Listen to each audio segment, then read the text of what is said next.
Buat kalian yang baru masuk ke video ini, berarti pas buat kalian yang lagi kebingungan apakah iPhone 13 Pro Max ini masih bagus atau tidak di tahun 2025. Walau sekarang udah jalan 3 tahun, apakah iPhone 13 Pro Max yang gue punya ini masih layak kalian beli atau mending kalian ambil iPhone keluaran terbaru?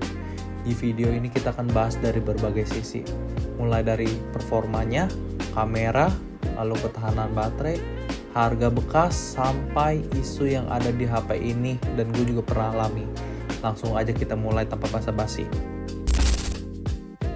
Jadi gue sampai sekarang ini masih pakai iPhone 13 Pro Max, dan sampai sekarang menurut gue sepengalaman yang gue alami, HP ini gak ada kendala dari segi performa, karena ya emang ini HP masih ngebut, apalagi dibuat main game gitu loh.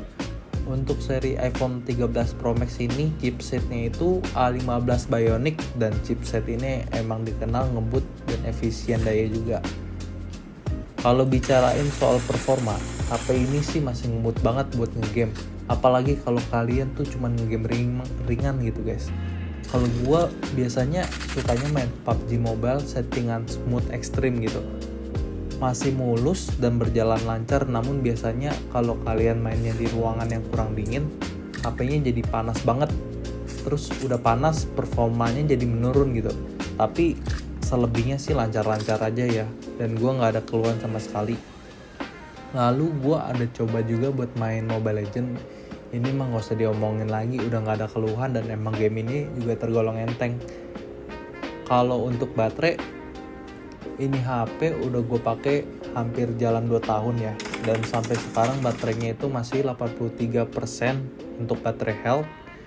Dulu awal beli gue juga beli second guys, jadi masih 100% kalau nggak salah waktu itu baterai healthnya. Sepemakaian gue, baterai health dari iPhone 13 Pro Max ini sih awet, dan gue bisa ngecas dari mulai jam 10 sampai jam 11 malam ke jam 7 pagi gitu baru full. Lalu semisalnya gue pakai buat ngegame tipis-tipis, biasanya ngecas lagi di jam 6 sampai 7 sore gitu. Tapi kalau cuman buat lihat media, nonton video atau ngechat balas WA gitu, itu bisa awet sampai ke malam. Tapi buat kalian yang mau cari iPhone bekas nih, pastiin kalian juga cek terlebih dahulu buat baterai health-nya yang ada. Biasanya bagusnya itu di atas 85%, dan kalau udah di bawah 85% mending cari lagi aja guys yang di atas 85%, karena kalau kalian beli yang di atas 85% dijamin kalian pakai baterainya itu kerasa lebih tahan lama saat digunakan gitu.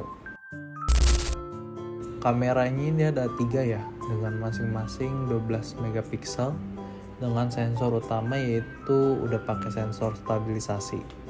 Terus untuk hasil foto di siang hari masih tajam, lalu warnanya akurat dan dynamic range-nya juga bagus. Kalau untuk foto di tempat gelap atau saat kalian foto malam hari masih bisa diandalkan banget, apalagi dia ada mode malamnya gitu. Untuk video perekamannya ini iPhone 13 Pro Max sih masih juara menurut gue ya, kalau kalian bandingin dengan Android mid-range. Bisa rekam sampai 4K 60 fps, apalagi ada stabilisasinya, jadi bikin kalian pas lagi ambil video tuh jadi lebih smooth, dan juga videonya nggak goyang-goyang yang gimana banget, jadi stabil gitu hasil videonya. Buat kalian yang mau rekaman pakai iPhone 13 Pro Max ini sih gue rekomen banget ya, dan masih bagus banget untuk di tahun 2025 ini gitu. Lalu untuk layar berukuran 6,7 inch AMOLED dengan refresh rate-nya ini udah 120 Hz. Ini bikin scrolling super smooth, dan brightness-nya sih ini bisa sampai 1000 nits ya, jadi aman buat kalian pakai di bawah terik matahari. Lalu singkatnya sih layar ini gede, tajam, terus juga mulus ya, smooth kalau kalian pakai karena layarnya udah 120 Hz. Apalagi buat main game udah lancar banget buat main game, karena gue sendiri udah nyobain. Beda dengan iPhone yang basic dan itu layarnya masih 60Hz, itu beda guys. Ini kerasa kalau kalian nyobain sendiri gitu. Apalagi buat kerja udah nggak ada kompromi, itu udah lancar banget. Untuk fitur di iPhone 13 Pro Max ini masih bagus banget. Ada Face ID yang masih responsif, apalagi iPhone itu terkenal dengan body dan desainnya yang nggak usah diomongin lagi guys. Ini HP bisa bikin temen-temen lu atau orang sekitar lu tuh pangling. Lalu untuk iOS biasanya Apple bisa kasih kita update sampai dengan 5 tahun atau 6 tahun gitu. Dan juga terkadang walaupun sudah lewat masa update-nya, tapi Apple tetap kasih update buat HP ini juga gitu loh. Jadi masih aman lah untuk jaga panjang pemakaian. Untuk kekurangannya mungkin cuman nggak ada USB-C ya. Jadi kalau kalian lupa bawa colokan lightning cable ya udah wassalam gitu. Karena di Indonesia ini banyak kan HP udah pakai colokan model Type C. Jadi ya udah, antara kalian pinjem ke orang yang emang pakai iPhone juga dan itu masih iPhone 13 ke bawah ya, karena masih pakai colokan lightning gitu. Harga second iPhone 13 Pro Max di tahun 2025 ini bervariasi ya, tergantung kondisi dan garansi. Untuk unit Xi box ini harganya di kisaran 8-10 jutaan. Kalau X Inter yang full set udah ada chargernya, ada boxnya, pokoknya udah lengkap, itu biasanya bisa lebih murah guys. Tapi saran gua, mending kalian keluar uang lebih mahal dikit buat beli yang Xi box, karena kalian itu bakal kerepotan sendiri semisal kalian beli yang X Inter, karena nggak bisa dipakai SIM cardnya guys. Dan kalaupun bisa, itu hanya bersifat sementara, karena email dari kartu di HP-nya itu kan ada kode. Nah itu emailnya itu hanya di bypass. Itu pun biasanya ada rentang waktunya guys, karena email kalian itu bakal didaftarin sebagai turis luar.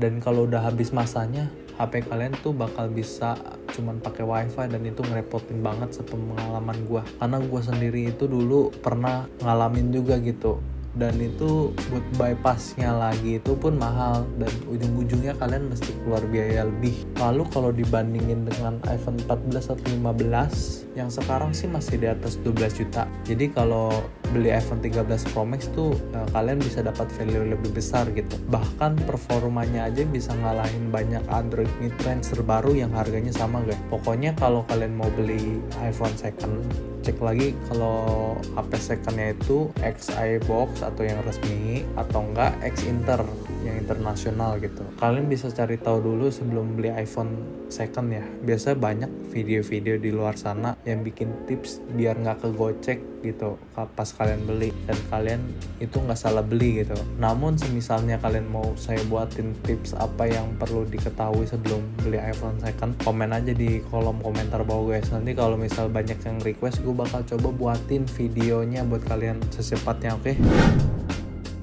Sekarang pertanyaannya itu worth it dan bagus gak sih? Jawabannya simple guys, worth it kalau kalian cari performanya kenceng, kameranya bagus, terus baterainya awet, dan gak perlu gimmick-gimmick yang ada di iPhone terbaru.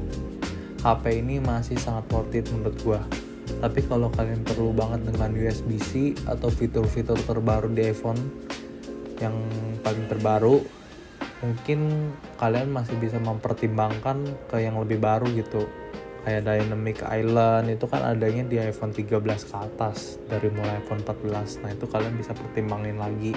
Tapi ya udah mau gimana, Dynamic Island juga itu masih termasuk gede guys. Jadi menurut gua sih itu ya gimmick aja gitu loh. Jadi ya menurut gua intinya iPhone 13 Pro Max ini flagship tua yang belum letoy bro gitu. Jadi itu dia pembahasan lengkap soal iPhone 13 Pro Max di tahun 2025. Masih ngebut, bodinya kokoh, serta desainnya bagus. Dan yang penting masih worth it banget buat kalian yang cari HP flagship second, tapi tanpa bikin dompet kalian kembang kempis gitu loh. Gimana menurut kalian? Masih layakkah dibeli? Atau kalian punya alasan lain? Tulis aja di kolom komentar. Jangan lupa klik like kalau video ini bermanfaat, dan dukung gue dengan cara subscribe biar gue tambah semangat bikin konten-konten seputar gadget guys. Ini gua Li dan kalian lagi nonton Litek, teknologi tanpa basa-basi. Sampai ketemu di video berikutnya. See you.